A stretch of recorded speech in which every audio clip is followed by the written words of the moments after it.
नमस्कार, आप देख रहे हैं व्हाइट पेपर। मैं हूं आपके साथ आशा सरमाल। चलिए शुरुआत करते हैं व्हाइट पेपर की बड़ी खबर के साथ ही शुरुआत करते चले। 2027 में उत्तर प्रदेश का चुनाव होना है, लेकिन उससे पहले भारतीय जनता पार्टी ने रणनीति तैयार कर ली है।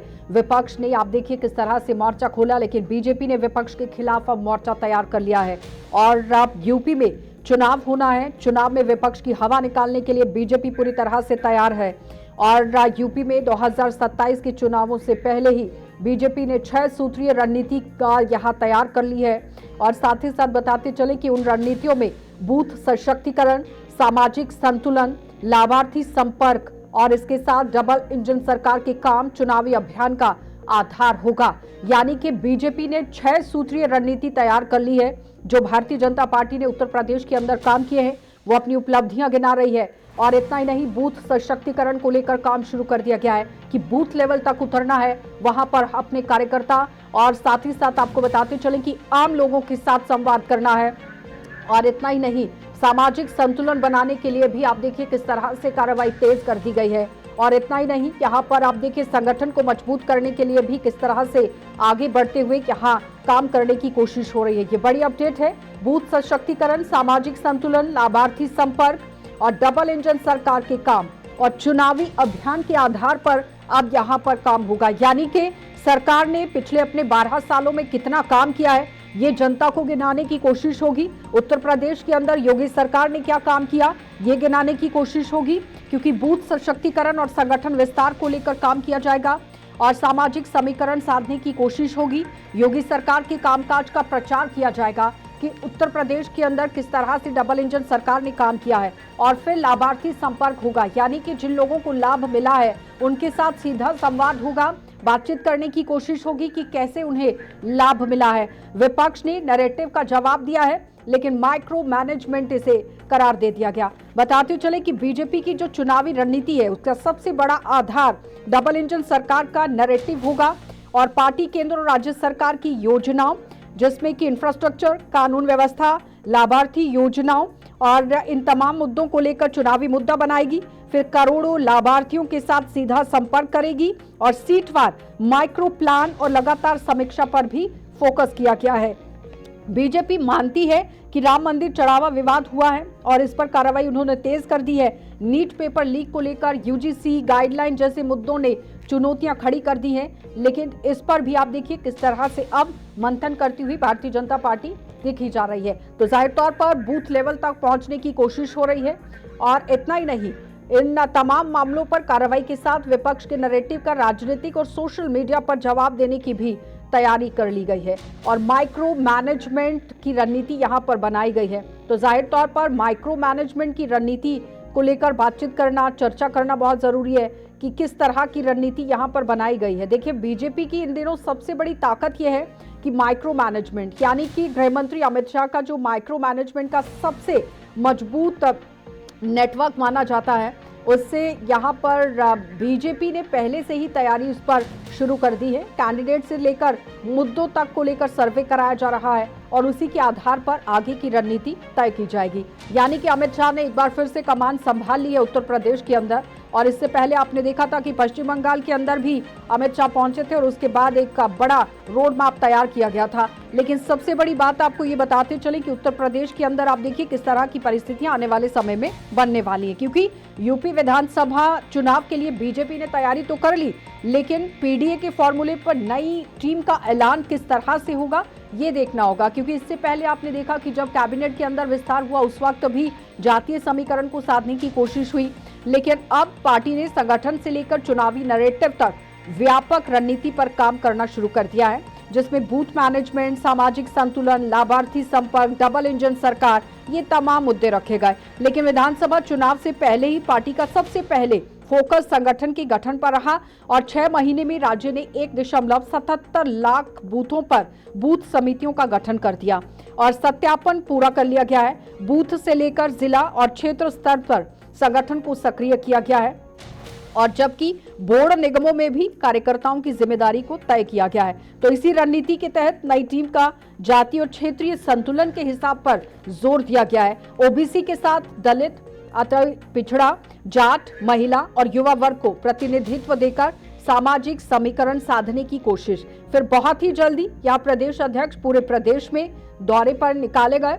और आपको ये बताते चले कि अब यहाँ प्रदेश अध्यक्ष भी आप देखिए किस तरह से अपनी रणनीति संभाले हुए हैं और उसी पर काम कर रहे हैं। तो सभी जिलों का दौरा करके संगठन की चुनावी तैयारियों की समीक्षा की जाएगी और उसके बाद जहां पर कमियां पाई जाएंगी वहां पर काम किया जाएगा। यानी कि आप देखिए माइक्रो मैनेजमेंट को लेकर काम, विपक्ष के साथ नैरेटिव का जवाब देने की बात, लाभार्थी संकल्प है और लाभार्थी संपर्क के बाद ही योगी सरकार के कामकाज का भी प्रचार प्रसार है, सामाजिक समीकरण साधना है और इतना ही नहीं, बूथ सशक्तिकरण और संगठन विस्तार है। तो चलिए पैनल की ओर बढ़ जाती हूँ।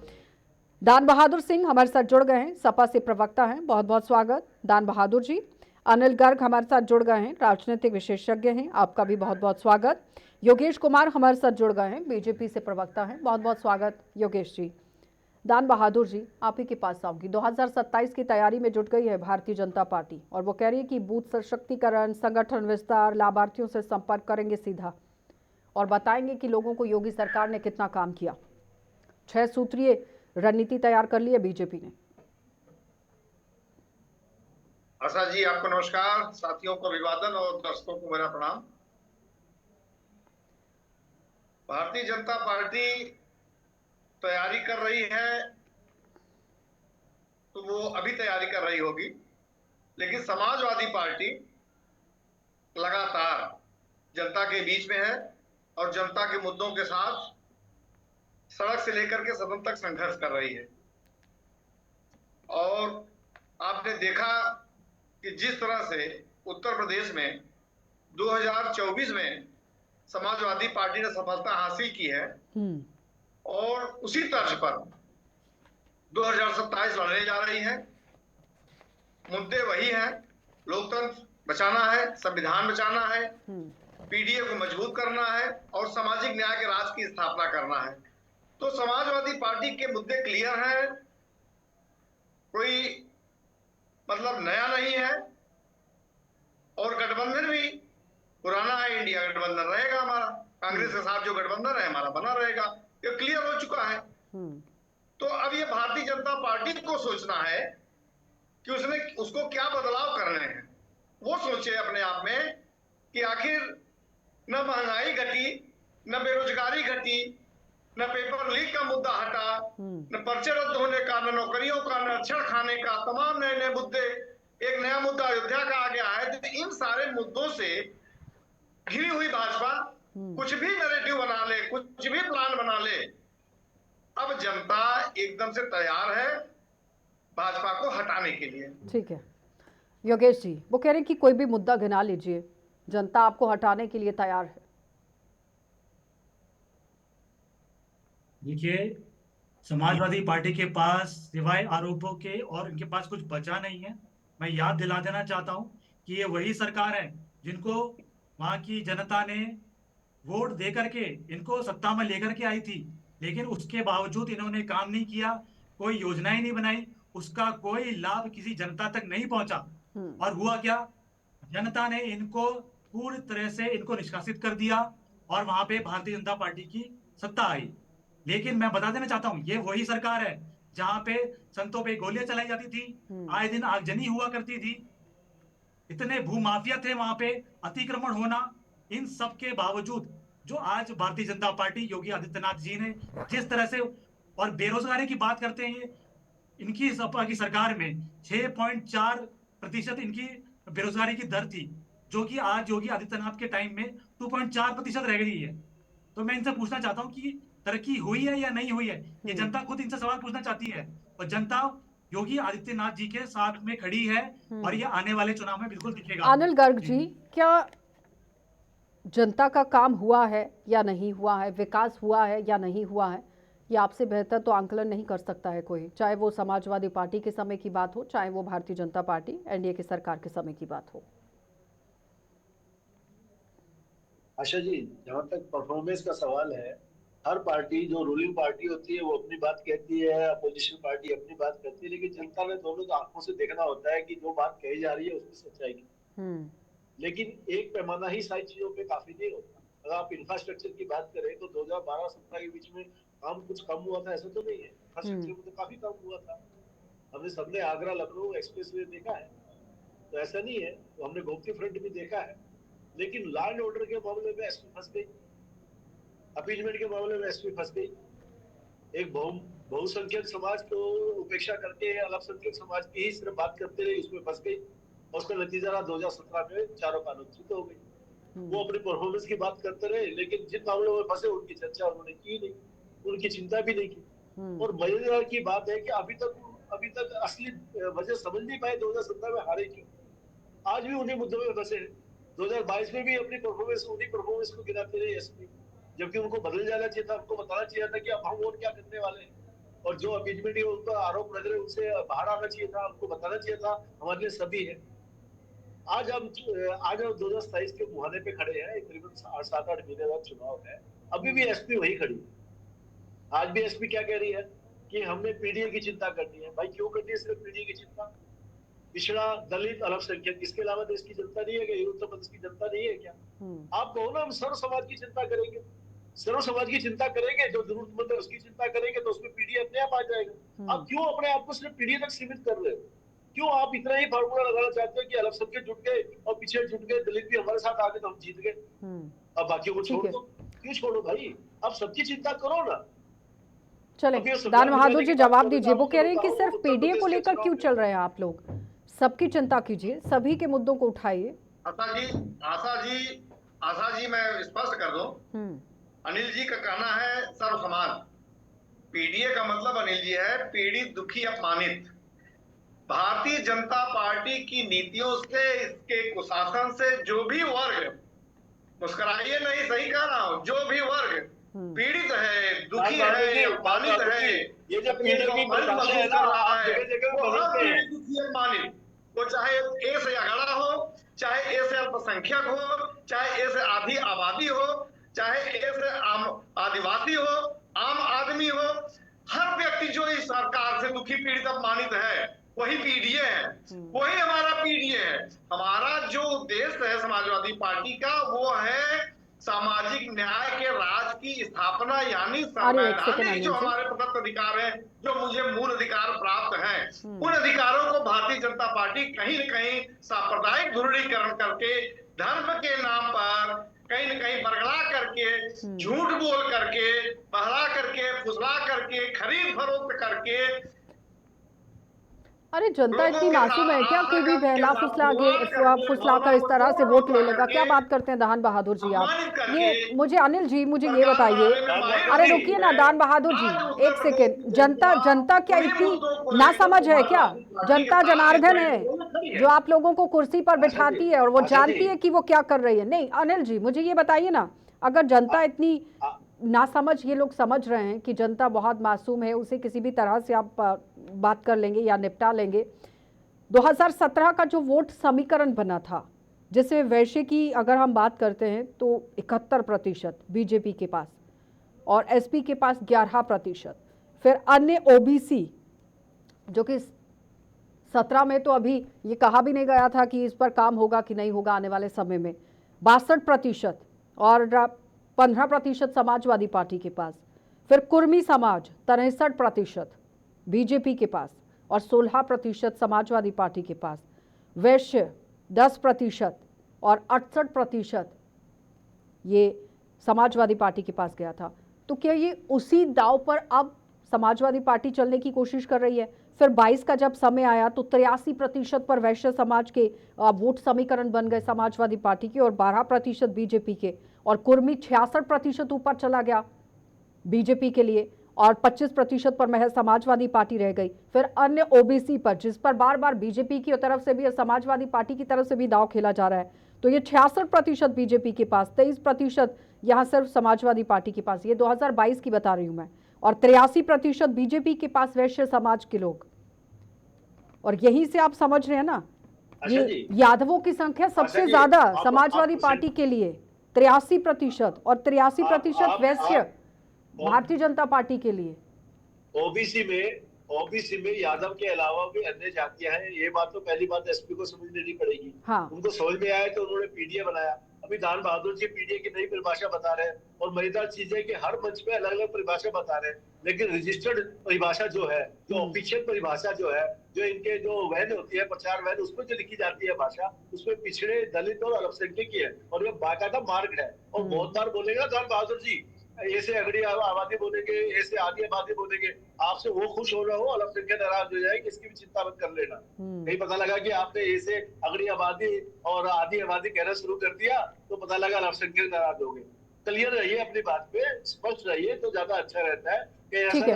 अच्छा योगेश जी, दान बहादुर कह रहे हैं कि भारतीय जनता पार्टी तो सिर्फ ध्रुवीकरण की बात करती है। हाँ कीजिए अनिल जी, खत्म कीजिए बात को पहले। ठीक है योगेश जी, एक सेकंड वेट कीजिए। मैं दूसरी बात कह रहा था, आप मौजूदा 2022 के चुनाव के अगर वो देखेंगे, अभी एमएलए की लिस्ट देखेंगे ना आशा, उसी से समझ में आएगा सबसे ज्यादा ओबीसी एमएलए किसके पास है। अभी वाजपेयी के पास है।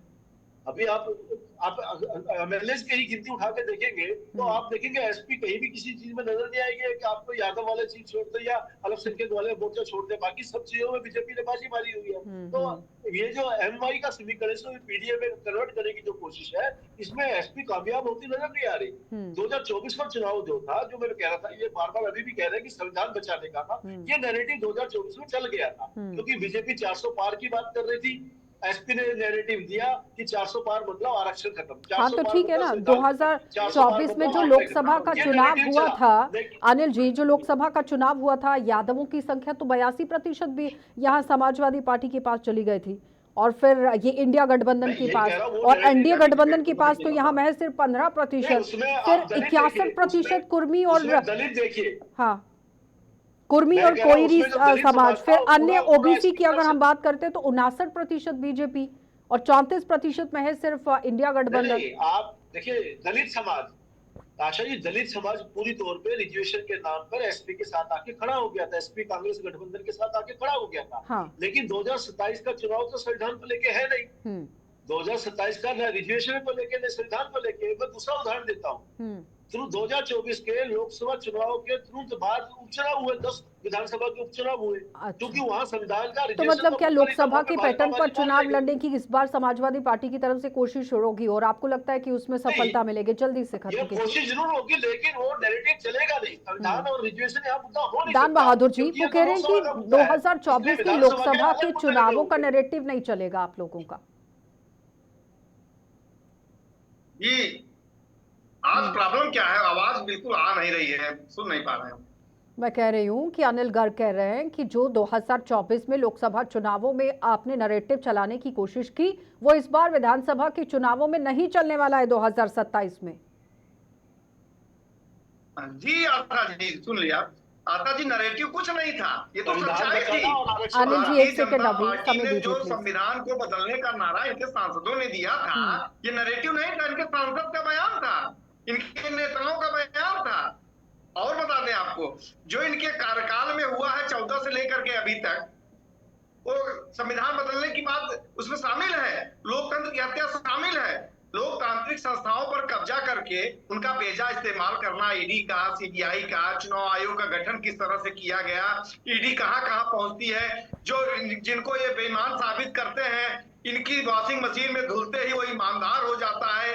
कई प्रदेशों की सरकारों को इन्होंने कैसे बदलवाया, कैसे बनाया, लोकसभा में किस तरह से सांसदों को निलंबित किया जाता है, बहुत सारे मुद्दे हैं जहां इन्होंने संविधान की अवहेलना की है, लोकतंत्र की हत्या की है। तो ये नैरेटिव मैंने नहीं बनाया था, जनता ने इनकी बारीकियों को समझा, और बहुत अच्छी बात है कि देश की जनता जागरूक है और इनकी बारीकियों को समझा। वरना अगर 24 में भारतीय जनता पार्टी को उत्तर प्रदेश में समाजवादी पार्टी का गठबंधन रोकने में कामयाब न हुआ होता, तो आज देश की तस्वीर और कुछ होती है। चलिए योगेश जी वो कह रहे हैं, एक तो आपने ध्रुवीकरण की राजनीति करी है, दूसरा लोकतंत्र की हत्या करी है, जो समझ गई है अब जनता।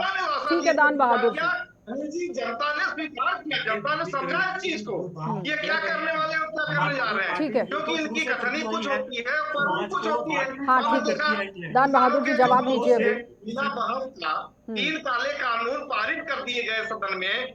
कोई पार्लियामेंट्री कमेटी की बैठक हुई थी क्या? कोई सर्वदलीय बैठक हुई थी? अभी जवाब चाहिए कि नहीं? कानून तो पास हो गया, दान बहादुर जी, जवाब चाहिए कि नहीं? मनोज, ये योगेश जी को बोलने दीजिए प्लीज अभी। दान बहादुर जी, जवाब लीजिए अभी। ये मेरी आवाज नहीं जा रही है क्या गेस्ट को? जनता ने समझा 24 नवंबर को चुना उन्होंने, चलें ठीक तो है। इनको ताला लगाने का काम किया, अरे अभी तो दान इनको रोकने बहादुर का जी, काम किया है। अगर नहीं अब आवाज जा रही है तो दान बहादुर जी की आवाज को डाउन कीजिए प्लीज। बाहर करने का काम। ठीक है, आवाज नहीं आ रही है दान बहादुर जी। चलें योगेश जी, जवाब दीजिए। देखिए, दोपहर की बात ये पार्टी ना करे तो ज्यादा बढ़िया है, क्योंकि सबसे पहले तो यही ये काम करते आए हैं। ओबीसी में सिर्फ इन्हें यादव दिखते हैं। यादवों को इन्होंने भाई भतीजावाद करके जो इन्होंने जो सरकारी पोस्टें दिलवाई वो ये भूल जाते हैं। तो जिस तरह के ये काम करते आए हैं वो इनको सोचना चाहिए। और भारतीय जनता पार्टी बंगाल चुनाव से सीख लेकर के अब यूपी में उतरने जा रही है और बिल्कुल वहां से विजय होकर के आएगी। इसमें कोई निशब्द वाली बात नहीं है इसमें, बिल्कुल जी। लेकिन वो तो कह रहे हैं कि लोकतंत्र की हत्या आपने कर दी है, 3 ऐसे कानून बना दिए बिना कैबिनेट की मीटिंग किए, तो कैसे करेंगे फिर? आ रही हूँ एक सेकंड। अपने समय का इन्होंने खूब दुरुपयोग किया, जनता के लिए कुछ काम नहीं किया, संतों पे हमला करवाया, तब ये लोकतंत्र की हत्या नहीं हुई थी। जब आगजनी हुआ करती थी, कर्फ्यू लगा करते थे, तब लोकतंत्र कहाँ चला गया था? तब लोकतंत्र को बचाने के लिए कोई नहीं खड़ा हुआ। आज भारतीय जनता पार्टी सत्ता में है तो उस पर आरोप लगा दो। देखिए, भारतीय जनता पार्टी ने अपने जो कार्य किए उनका पुलिंदा है, वो गिनवा सकती है कि किस तरह से इन्होंने रोड इंफ्रास्ट्रक्चर के लिए, चाहे वो डिफेंस कॉरिडोर के लिए, चाहे वो एयरपोर्ट्स के लिए, सब जगह हर क्षेत्र में काम किया है। और इसी काम को लेकर के जो यूपी की जो जनता है वो समझ चुकी है और आने वाले समय में वो बिल्कुल वोट देगी और आने वाले समय में बिल्कुल वोट दान पड़ेगा। बहादुर जी, वो कह रहे हैं कि जनता समझ चुकी है, आने वाले टाइम में वो हमें ही वोट देगी। दान बहादुर जी बोलिए अभी। अरे आवाज आ रही है क्या दान बहादुर जी? हेलो, हाँ बोलिए, अब आपकी बारी है। हाँ बोलिए, क्या क्या क्या वो आशा कह जी, क्या रहे कहा हैं आपने? कि जनता तो हमें ही वोट करेगी, आपने जितना भी नैरेटिव बनाना है बना लीजिए, कोई फायदा नहीं होने वाला। जी जी जी जी, देखिए अभी योगेश जी ने बंगाल की चर्चा की, बड़ा अच्छा लगा। शुभेंदु अधिकारी को देख के तो हमको महापुरुष याद आते हैं। मोदी जी ने अपने भाषण में कहा था भोला बनता है और सीसीटीवी के सामने पैसा लेता, बाकायदे स्क्रीन पे चल रहा था, मोदी जी कमेंट कर रहे थे। आज शुभेंदु अधिकारी जी उसी धुलाई मशीन में धुल गए। आज 90 लाख वोटर हटाए गए, 27 लाख वोटर आज भी वोट देने का इंतजार कर रहे हैं। माननीय न्यायालय ने क्या कहा? अगली बार दे लेंगे। आप इस तरह से जो लोकतांत्रिक प्रणाली है, लोकतांत्रिक व्यवस्था है, उसका मखौल उड़ाते हैं। आप इस्तेमाल करते हैं जो लोकतांत्रिक संस्थाएं हैं, उनका इस्तेमाल अपने लिए कर रहे हैं और उदाहरण दे रहे हैं कि जनता कर रही है। जनता जवाब देगी, तैयार है। ये बंगाल नहीं है, उत्तर प्रदेश है योगेश जी। इसी उत्तर प्रदेश ने आपको 24 में दिखाया है अपना जलवा और 27 में वो तैयार है दिखाने के लिए। वहाँ की जनता को बरगलाया जाता है और वोट का सशक्तिकरण करते हुए कैसे एक व्यक्ति 5-5 बार वोट डालता है, ये मैं खूब जानता हूँ। जिला स्तर पे हो चाहे गांव कस्बे की बात हो, इसमें आपका लोकतंत्र की हत्या नहीं होती है। अनिल ये जी, मत भूलिए कि अनिल जी, कैसे बरगलाया जाता है। पारदर्शिता को लेकर काम किया गया सरकार की तरफ से कि नहीं? बाकायदे वीडियो ठीक है दान कि बहादुर एक जी, व्यक्ति ठीक है, हो ने गया। कई बार वोट डाला। ये जो बार बार उपचुनाव सवाल अयोध्या उठता का है कि देख 5-5 लीजिए, बाकायदे बार वीडियो वोट है। डाला क्या, फिर जितने बूथ उपचुनाव हुए हैं, कैप्चरिंग हो भारतीय जाती जनता थी। पार्टी ने अरे वहां रुकिए ना किस दान तरह बहादुर सत्ता जी, का बेजा इस्तेमाल अनिल जी, किया है, कानून का इस्तेमाल किया है और एक तो वोट का दान बहादुर इस्तेमाल जी को किया है। आवाज नहीं जा रही है, आज तो पूरी डिबेट में ही जवाब दिखा रहा परेशानी है बन गई है। लोगों को। तो हाँ जिस तरह से अनिल आप जी, लोगों ने नंगा नाच आशा किया जी, है, अभी बार बार ये तो दान देश का बहादुर जी पैसा की आवाज को है। जब नहीं संविधान सुने जा रही है मेरी आवाज वहां तक, तो प्लीज डाउन कर लीजिए। दान बहादुर जी रुकिए अभी। अनिल बार जी बार आशा बताइए। जी, एक चर्चा आई है आज की बहस में कि लोकतंत्र की हत्या होगी, संविधान की हत्या होगी। अगर देखा जाए पूरे स्वतंत्र भारत के इतिहास में संविधान और लोकतंत्र की हत्या हुई थी, वो इसी महीने हुई थी 25 जून 1975 को। और जिस पार्टी ने की थी, आज तो सपा 75 उनके साथ बैठी है। 1975 25 जून 1975 आधी रात को अगर एक लोकतंत्र की हत्या हुई, संविधान की हत्या हुई, तो उस समय हुई। तो अगर संविधान की हत्या करने का मुद्दा है, लोकतंत्र की हत्या करने का मुद्दा है, तो कम से कम इनको इंडी गठबंधन तुरंत छोड़ देना चाहिए। और एसपी का जन्म तो उसके बाद ही हुआ है। एसपी का जन्म तो उसी पार्टी के खिलाफ हुआ जिसके साथ आज बैठे हैं। तो ये कम से कम लोकतंत्र, संविधान, हत्या, ये सब बातें इनको नहीं करनी चाहिए। क्योंकि अगर संविधान में अमेंडमेंट को ये बोलते हैं संविधान बदलना है, तो सबसे ज्यादा कांग्रेस ने अमेंडमेंट किए हैं। अब आपने जो सवाल किया ट्रांसपेरेंसी का, देखिए हमने वो जमाना देखा है उत्तर प्रदेश में, बिहार में, जब पूरे का पूरे गांव को वोट डालने वाले बूथ स्टेशन पे जाने नहीं दिया जाता था। ठीक है, वहां पे दान बहादुर जी जवाब पूरा दीजिए। वो कह रहे हैं कि बूथ सबसे साफ ज्यादा देते अगर लोकतंत्र की हत्या किसी ने की है तो कांग्रेस है, जिसके साथ आप लोग अभी हैं गठबंधन में। इंडिया गठबंधन का पार्ट तो आप ही हैं। जवाब दीजिए, जल्दी से जवाब दीजिए दान बहादुर जी। हाँ बोलिए। जी मैं गर्ग जी की बात सुन रहा था। देखिए गर्ग जी, हमारा जो कांग्रेस का गठबंधन है, वो जो वर्तमान में अघोषित आपातकाल है, न जाने कितने मीडिया के चैनल बंद कर दिए गए, मुख्यमंत्रियों को जेल में भेजा जा रहा है, ठीक है, राजनीतिक दलों को बहुत बहुत तोड़ धन्यवाद दान बहादुर जी, नंबर बढ़ाया अनिल जी जा आपका रहा भी है। धन्यवाद, योगेश जी आपका भी धन्यवाद। तो फिलहाल बताते चलें कि 27 के चुनावों में लगातार रणनीति तैयार कर ली गई है, लेकिन समाजवादी पार्टी और बीजेपी के बीच में कांटे की टक्कर होने वाली है। 2024 के चुनावों की अगर हम लोकसभा चुनावों की बात करें तो समाजवादी पार्टी कहती है कि वो डंका बजा चुकी है, लेकिन 17 और 2022 के चुनावों की अगर बात करें तो भारतीय जनता पार्टी ने अपना परचम लहराया है। अब देखना ये बहुत अहम रहेगा कि 2027 में भारतीय जनता पार्टी या समाजवादी पार्टी भरोसा जनता किस पर जताती है। कार्यक्रम में इतना ही, इजाजत दीजिए, नमस्कार।